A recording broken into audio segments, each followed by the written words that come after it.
और अब सवाल है कि आखिर अनुज उत्तर प्रदेश पुलिस और एसटीएफ के टारगेट पर क्यों था? उसका सुल्तानपुर लूटकांड से आखिर कनेक्शन क्या था, ये आपको समझा देते हैं, क्योंकि इस पर कई सवाल पूछे जा रहे हैं। अनुज सुल्तानपुर कांड का आरोपी था और उस वीडियो में जो सीसीटीवी सामने है इसमें साफ उसे देखा जा सकता है। मंगेश के साथ ज्वेलरी दुकान में ये घुसा था, हथियार लेकर सबसे पहले अनुज ही उस दुकान के अंदर घुसा था जहां लूटपाट की वारदात को अंजाम दिया गया है।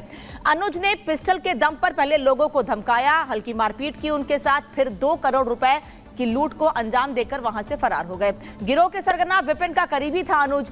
गुजरात डकैती में भी शामिल था अनुज, यानी कोई पहला मामला नहीं था ये। इसके पहले भी अलग अलग जगहों पर डकैती की वारदात को अनुज अंजाम दे चुका था, लेकिन उसके बाद भी अनुज को बचाने के लिए और अनुज खुद बचने के लिए कोशिशें कर रहा था। आज उसके परिवार वाले एनकाउंटर पर सवाल खड़े कर रहे हैं, लेकिन ये साफ है जो प्रदेश का माहौल खराब करेगा उसे बख्शा नहीं जाएगा। अब उन्नाव में जिस जगह अनुज प्रताप सिंह का एनकाउंटर हुआ है वहां पर क्या स्थिति है, वो कौन सी जगह है जहां पर टारगेट किया गया अनुज को और मारा गया उसे, रिपोर्टर के हमारे सहयोगी की रिपोर्ट देखिए। सुल्तानपुर लूटकांड में आज एसटीएफ ने एक और एनकाउंटर किया है। इस पूरे मामले में जिस जगह पर एनकाउंटर हुआ, इस नौवस्ता गांव के लोगों से हम बात करेंगे। ये जानकारी आप लोगों को कब हुई एनकाउंटर की? सुबह 7 बजे करीब। क्या आप लोग यहाँ पहुंचे तो क्या देखा आपने? पुलिस लगी थी, रास्ता ब्लॉक था, आने नहीं दे रहे थे इधर। कितने बजे तक ये सब रहा, बंद रहा रास्ता? 7 साढ़े 7 बजे तक, उसके बाद क्लियर कर दिया। कुछ जानकारी आप लोगों ने पूछी नहीं पुलिस से, हुआ क्या है, गाँव का रास्ता बंद है? आने नहीं दे रहे हैं, किससे पूछे? उधर को उधर रोक दिया, इधर रोक दिया, किसी को ना आने दे रहे हैं, जाने दे रहे हैं। किसी को जान रहे हैं जिसका एनकाउंटर हुआ, कभी दिखा? नहीं। जान रहे हो, नया लड़का था, कभी मिला हो, बात किया? नहीं हमें नहीं। आप में से कोई जान रहा है उस लड़के को जिसका एनकाउंटर हुआ? नहीं। अब ये एनकाउंटर हुआ है, इससे क्या मैसेज जा रहा है? हाँ, कुछ आप बता रहे थे। सुल्तानपुर का रहने वाला है, यहाँ किसी क्या मालूम कहाँ। अच्छा, ये एनकाउंटर हुआ है, बड़े सवाल इसको लेकर अखिलेश यादव करते दिखे पिछले दिनों एनकाउंटर को लेकर। आप इस एनकाउंटर को लेकर क्या कहें? वो सब राजनीतिज्ञ कुछ भी कह सकते हैं, लेकिन आरोपी था तो आरोपी मारा गया, वो अच्छा हुआ। देखिए, ये ग्रामीण हैं जिस जगह पर ये एनकाउंटर हुआ और इस एनकाउंटर को लेकर अपना पक्ष रख रहे हैं कि आरोपी है, मारा गया, अच्छा हुआ।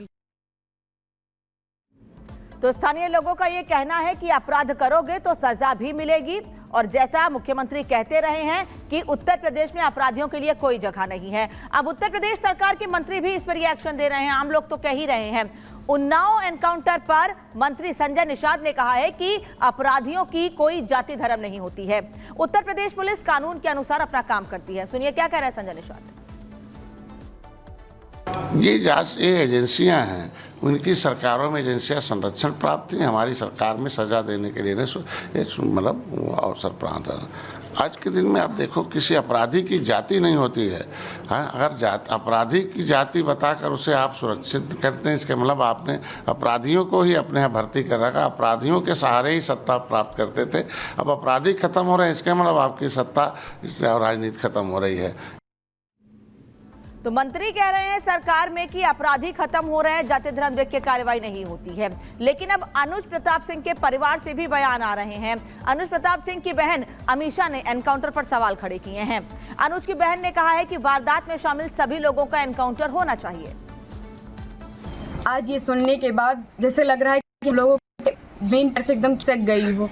जो कानून है उनको ऐसा नहीं करना चाहिए, और वो मिल गए थे। झूठी दिखा रहे हैं कि फायरिंग हुई, मुठभेड़ हुआ, कोई छिप रहा है डर की कि हमारा एनकाउंटर ना हो जाए। ये झूठा हुआ क्यों फैला रहे हैं कि फायरिंग हुई, मुठभेड़ हुआ, कुछ नहीं हुआ। उसमें फिर पुलिस को भी मारना चाहिए था ना, पुलिस एनकाउंटर क्यों नहीं हुआ? तो पिछले कई सालों में उत्तर प्रदेश में ऐसा नहीं है पहली बार किसी सरकार में एनकाउंटर हो रहे हैं, अलग अलग सरकारों में एनकाउंटर होते रहे हैं। कुछ लोग सवाल जो खड़े कर रहे हैं आज उनको जवाब दे देते हैं कि आखिर जो लोग एनकाउंटर पर सवाल पूछ रहे हैं, जाति धर्म की बात करते हैं, शुरू से लेकर अब तक, यानी जो लोग सवाल खड़े कर रहे हैं उनकी सरकार से लेकर अब तक कितने एनकाउंटर प्रदेश में हो चुके हैं। 19 मार्च 2017 से अब तक 207, यानी योगी आदित्यनाथ की सरकार में 207 एनकाउंटर हुए हैं। वहीं 15 मार्च 2012 से 19 मार्च 2017, यानी अखिलेश यादव जब मुख्यमंत्री थे उनकी सरकार में 40 एनकाउंटर हुए थे, ये सूत्र बता रहे हैं। जबकि मायावती की सरकार में 13 मई 2007 से 14 मार्च 2012 तक 261 एनकाउंटर हुए थे। यह एनकाउंटर का उत्तर प्रदेश में आंकड़ा है। वहीं मुलायम सिंह यादव, जब मुलायम सिंह यादव खुद मुख्यमंत्री थे, यानी समाजवादी पार्टी की ही सरकार थी, उनकी सरकार में 29 अगस्त 2003 से 13 मई 2007 तक 499 एनकाउंटर हुए, यानी सबसे ज्यादा एनकाउंटर मुलायम सिंह यादव की सरकार में हुए, लेकिन उस पर कोई सवाल नहीं पूछेगा। लेकिन आज जब एनकाउंटर हो रहे हैं, उत्तर प्रदेश के मुख्यमंत्री अपराध मुक्त उत्तर प्रदेश की बात करते हैं तो सवाल पूछ रहे हैं, क्योंकि वो लोग सवाल पूछ रहे हैं जिनको अपनी सियासी जमीन खिसकने का डर है, जो उत्तर प्रदेश के अच्छे माहौल से डरे हुए हैं। ये बीजेपी के नेता आरोप लगा रहे हैं। वहीं इस बीच उत्तर प्रदेश के मुख्यमंत्री योगी आदित्यनाथ भी इशारों में सपा को जवाब देते हुए दिखे हैं। सोशल मीडिया एक्स पर उन्होंने ट्वीट किया है, उन्होंने जवाब दिया है उन लोगों को जिन्होंने एनकाउंटर पर सवाल खड़े किए हैं। उन्होंने रामधारी सिंह दिनकर की एक कविता के जरिए जवाब दिया है और ये बताया है कि वो लोग जो जाति का रोना रोते रहते हैं, जो जाति पर सवाल खड़े करते हैं, उनको कैसे उत्तर प्रदेश की सरकार जवाब दे रही है। पाते हैं सम्मान, तपोबल से भूतल पर शूर, जाति जाति का शोर मचाते केवल कायर क्रूर। ये मुख्यमंत्री योगी आदित्यनाथ ने रामधारी सिंह दिनकर की कविता सोशल मीडिया पर लिखकर बिना नाम लिए उन लोगों को जवाब दिया है जो एनकाउंटर को जाति से जोड़ते हैं।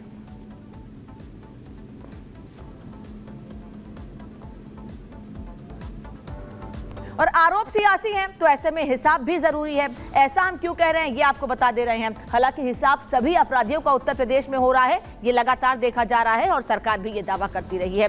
एनकाउंटर के सवाल पर एसटीएफ ने साफ जवाब दिया है। उत्तर प्रदेश एसटीएफ ने आंकड़े जारी कर दिए हैं और 7 साल में 49 अपराधी ढेर किए गए हैं। ये साफ बता दिया है उनको जवाब जो सवाल पूछ रहे हैं। 7,000 से ज्यादा अपराधी अब तक दबोचे गए हैं।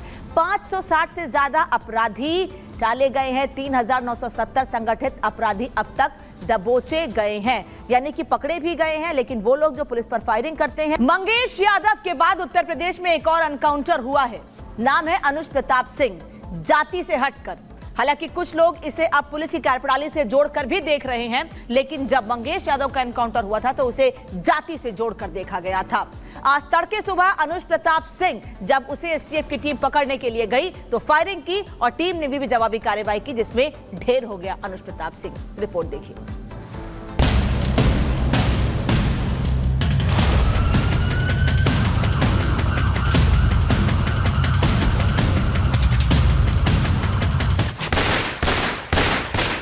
न जात न पात, न यादव न ठाकुर। बाबा के राज में जैसा अपराध वैसा हिसाब। जो मंगेश का हाल वह इस सुल्तानपुर लूटकांड के तीसरे आरोपी अनुज प्रताप सिंह का अंजाम। उन्नाव क्षेत्र में मुठभेड़ हुई, जिसमें एक बदमाश घायल हुआ और दूसरा मौके का फायदा उठाकर भागने में सफल हो गया। घायल बदमाश की शिनाख्त अनुज प्रताप सिंह पुत्र धर्मराज सिंह निवासी ग्राम जनापुर, थाना मोहनगंज, जनपद अमेठी के रूप में की गई है, जो 1 लाख का इनामिया था। प्राथमिक उपचार के बाद जिला अस्पताल उन्नाव भेजा गया। जिला अस्पताल में अभियुक्त को चिकित्सक द्वारा मृत घोषित कर दिया गया।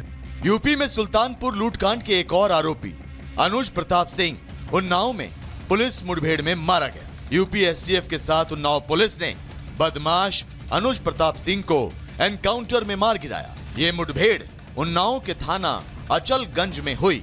हालांकि सुल्तानपुर लूटकांड में हुए इस एनकाउंटर को उन लोगों को यूपी पुलिस का जवाब माना जा रहा है जो यूपी में हो रहे अपराधियों के एनकाउंटर को जातिवाद का एंगल दे रहे थे, जिसमें पहला नाम समाजवादी पार्टी के अध्यक्ष अखिलेश यादव का है। झूठी कहानी पढ़ी जा रही है एनकाउंटर को लेकर के। कोई ऐसा व्यक्ति नहीं है जो न जानता हो कि भारतीय जनता पार्टी की सरकार में झूठे एनकाउंटर हो रहे हैं, हत्या की जा रही है। जो मंगेश यादव की हत्या हुई है, गांव से लेकर के आसपास के लोग जानते हैं कि पुलिस रात में आई थी, उठा ले गई। और आप देखते होंगे जब उनके किसी एक माफिया शागिर्द को, किसी डकैत को जो पुलिस मुठभेड़ में मारा जाता है, जब मारा जाता है तो इनकी दुखती हुई नस पर जैसे पुलिस ने उंगली रख दी हो, तब ये चिल्लाने लगते हैं। हालांकि सुल्तानपुर लूटकांड के तीसरे आरोपी के एनकाउंटर के बाद मुठभेड़ को जाति का एंगल दे रहे जुबान पर ताला लगेगा या नहीं, इस बारे में तो फिलहाल नहीं कहा जा सकता। लेकिन इस एनकाउंटर को लेकर जो खबर सामने आ रही है उसके मुताबिक यूपी एसटीएफ के साथ उन्नाव पुलिस ने पहले बदमाश अनुज प्रताप सिंह को सरेंडर करने का मौका भी दिया था, लेकिन आरोपी अनुज प्रताप सिंह ने पुलिस पर फायरिंग कर दी। जिसके बाद यूपी एसटीएफ की तरफ से जवाबी फायरिंग की गई, जिसमें बदमाश अनुज प्रताप सिंह गोली लगने से घायल हो गया, जबकि अनुज का साथी पुलिस को चकमा देकर भाग निकला। वहीं एनकाउंटर की जानकारी जैसे ही इलाके में फैली, वहां भीड़ लग गई, जिसके बाद पुलिस अनुज प्रताप सिंह को लेकर फौरन जिला अस्पताल पहुंची, जहां डॉक्टरों ने उसे मृत घोषित कर दिया। बताया जा रहा है कि आरोपी अनुज प्रताप सिंह अमेठी के जनापुर गांव का रहने वाला था और वो भी 28 अगस्त को सुल्तानपुर में हुए ज्वेलरी शॉप लूटकांड में शामिल था। इस कड़ी में हमारी टीम मृतक अनुज के घर भी उनका पक्ष जानने पहुंची। अनुज प्रताप सिंह मेरा लड़का था, उसका सूरत में सिर्फ एक ही केस था और बाकी सुल्तानपुर में नाम था। पुलिस ने उसको इनकाउंटर करके मृत घोषित कर दिया। हम लोगों को कोई भी जानकारी है इस विषय में नहीं। चलो अखिलेश यादव जी का इच्छा तो पूरी हो गई, कम से कम ठाकुरों का इनकाउंटर करके उनकी इच्छा की पूर्ति तो हो गई। ठाकुर का भी इनकाउंटर हो गया, जिसके पास 35-40 केस है उनका इनकाउंटर नहीं हो रहा, जिसके पास 1-2 केस है उनका इनकाउंटर किया जा रहा है। वहीं इस इनकाउंटर के बाद अब बीजेपी भी खुलकर सामने आ गई। बीजेपी का कहना है कि यूपी पुलिस अपराधियों का हिसाब करने में कोई जाति धर्म का चश्मा नहीं लगाती। अपराधियों, माफियाओं और आतंकियों पर कार्रवाई करती है तो जात